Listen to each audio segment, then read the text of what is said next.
پلوشا یہ کیا نظر آتا ہے؟ لب و لہجے میں غصہ بھی ہے، وارن بھی کر رہے ہیں، دھمکی بھی دے رہے ہیں، کس کو ڈرا رہے ہیں اتنا؟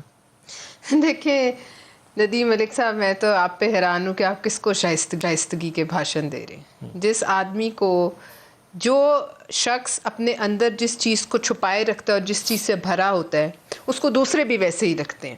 لہٰذا جو گھٹیا پن یہ دوسروں کو کہہ رہے ہیں شاید وہ ان کے اندر بھی ہو، اور جو آپ وہ چھپا نہیں سکتے وہ ان کی زبان پہ آتا ہی رہتا ہے. چاہے وہ کنٹینر پہ کھڑے ہوں، چاہے وہ شیخو پورہ میں کھڑے ہو کے کہیں او ڈی سی شیخو پورہ شہباز شریف تمہارا باپ ہے. یہ ان کے الفاظ تھے شیخو پورہ میں. خدا جانے کون ڈی سی تھا اور اللہ اس کے باپ کو عزت دے، لیکن یہ ہمارا اس وقت کا فیوچر جو آنے والے اپنی کیمپین میں یہ الفاظ استعمال کر رہے تھے. اب معاملہ یہ ہے کہ جب یہ کہتے ہیں کہ میں بہت خطرناک ہوں گا تو یہ کیا کر نمرود بھی سکتے ہیں؟ اپنے آپ کو خطرناک ہی سمجھتا تھا، لیکن آخر میں خدا نے، اللہ تعالیٰ نے اس کا کام تمام کرنے کے لیے مچھر کو سلیکٹ کیا. لہٰذا ہر شخص یہ اندر بیٹھے ہوئے بھی اتنے خطرناک ہے. یہ نہیں کہ میں باہر جا کے خطرناک ہوں گا، زیادہ خطرناک یہ اس پوزیشن پہ بیٹھے ہوئے ہیں. کس کے لیے؟ ملک کے لیے. کس کے لیے؟ عوام کے لیے.